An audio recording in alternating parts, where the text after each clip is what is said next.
Boa noite, pessoal. Tentei fazer uma live, mas não deu muito certo. A conexão não ajudou. Então vou fazer um vídeo mesmo. Eu quero dar início aqui a uma série especial, onde eu quero falar de todos os presidentes do Brasil. Como foi o governo de cada um, o contexto em que governaram. E vamos começar aqui pelo primeiro presidente, obviamente, o Deodoro da Fonseca.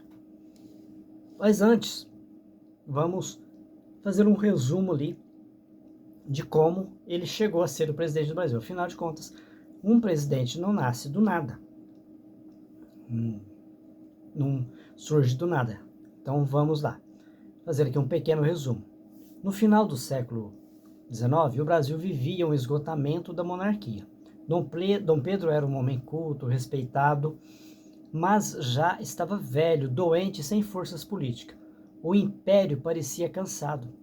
Para complicar, a sucessão seria feita pela princesa Isabel, algo que muitos conservadores, obviamente, naquela época, não aceitavam. O próprio imperador demonstrava pouco interesse em manter o poder.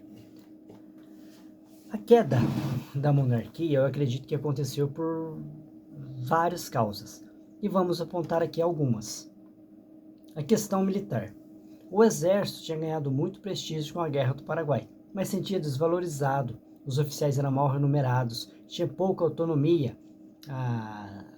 O império interferia muito, o imperador interferia muito. E esse ressentimento se transformou em apoio à república. A outra questão é a questão religiosa. O império tinha a religião católica como a religião oficial do império. E quando o Papa proibiu padres de envolverem com a maçonaria, alguns bispos obedeceram e foram punidos pelo governo. Isso abalou a relação entre a monarquia e setores da igreja. A outra questão é a questão escravista, escravocrata. Em 1888, foi assinada a Lei Áurea, que aboliu a escravidão.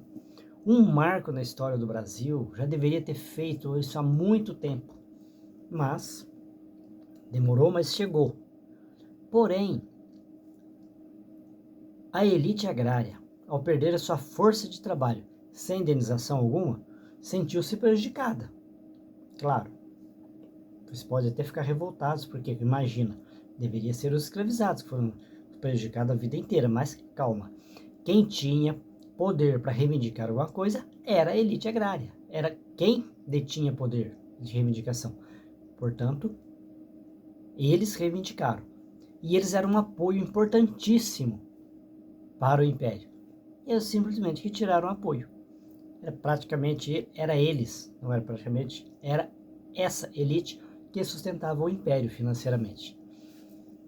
Eu poderia citar aqui também as ideias republicanas e positivistas, inspirado pela França, lá da Revolução Francesa, e depois todo aquele imbróglio ali com Napoleão, etc e tal, já tinha ali ideias republicanas. E os Estados Unidos, que já tinha transformado-se em república. E aí acrescente-se a isso o lema Ordem e Progresso, que depois veio a vir fazer parte da bandeira do Brasil.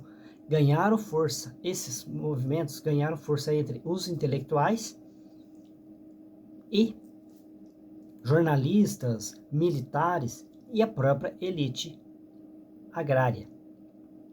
E veio a crise, estava em crise, na verdade, o império. O parlamentarismo, o império era um parlamentarismo imperial. Caía gabinete rapidamente, havia insatisfação com o poder centralizado, como é até hoje, né? Poder centralizado lá em Brasília, mas era no Rio de Janeiro, a capital do Rio de Janeiro. A capital do Brasil era o Rio de Janeiro. E as províncias, não era chamado de estado naquela época, obviamente, desejavam, ansiavam por mais independência. Isso ajudou a enfraquecer também o império. No fim, Dom Pedro ficou isolado, sem apoio militar, sem respaldo firme da igreja, quase que nenhum respaldo, e sem a confiança da elite agrária, e pressionado por um espírito de mudança. O resultado não foi outro. Em 15 de novembro de 1889, o Marechal Deodoro da Fonseca, pressionado por oficiais republicanos pela elite agrária, marchou com tropas e depois do gabinete imperial de Dom Pedro II. Dom Pedro II, cansado, sem condição de reagir, sem força nenhuma, sem apoio nenhum, aceitou o exílio. E assim foi proclamada a República. Um detalhe importante: a República não teve participação popular. Sequer foram consultados, sequer sabiam que havia acabado o Império e proclamado a República. Por isso, alguns autores chamam de golpe militar. Afinal de contas, foram as tropas que derrubaram o Dom Pedro. Outros, no entanto, já dizem que não, que foi um curso natural da política que instaurou a República. Eu queria saber de vocês, o que vocês acham? Foi um golpe ou foi um passo natural da história? Qual que é a opinião de vocês? Então, gostaria de saber. Antes de falarmos do governo do Deodoro da Fonseca, vamos fazer aqui um pequeno resumo de quem foi o Deodoro da Fonseca.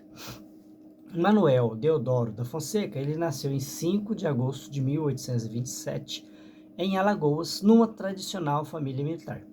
Ingressou no exército ainda jovem, como tem que ser mesmo, né? Ganhou destaque na Guerra do Paraguai, onde conquistou prestígio e respeito.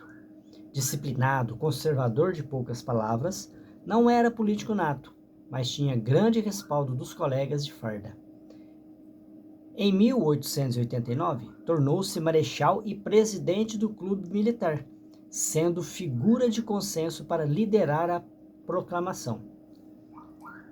Primeiro presidente do Brasil de 1889 a 1891, no governo provisório e depois no governo constitucional, que logo em seguida ele se renunciou. Após renunciar em 1891, afastou-se da política, morreu em 23 de agosto de 1892, no Rio de Janeiro, menos de um ano após deixar o poder, renunciar-se à presidência. Como foi o governo de Deodoro da Fonseca? Primeiro, obviamente, a proclamação da República. Deodoro liberou o movimento que derrubou a monarquia, foi apoiado por militares, civis republicanos, mas sem consultar o povo, sem apoio popular.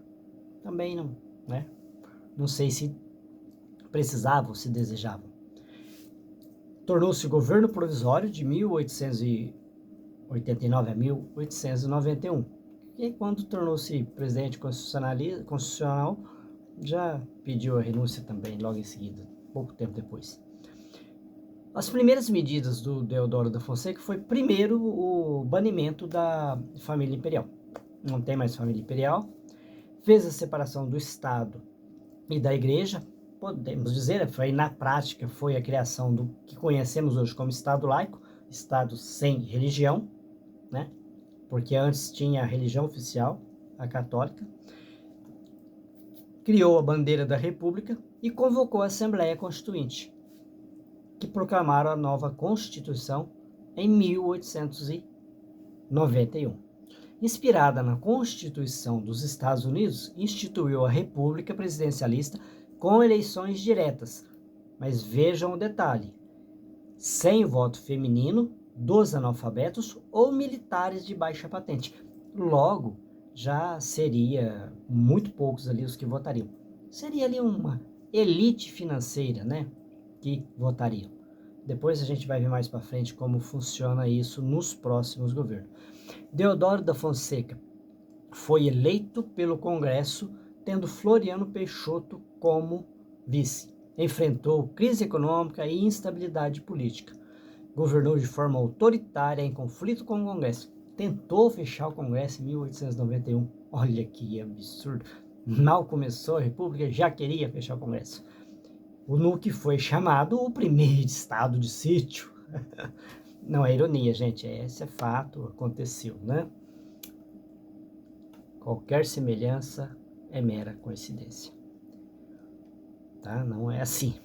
Pressionado, ele renunciou, como já disse, em 23 de novembro de 1891, e o Floriano Peixoto assumiu seu lugar. Figura controversa, proclamador da República, mas com dificuldade de lidar com a política civil. Afinal de contas, era conservador, de poucas palavras, não era um político, digamos assim, né? Político não era.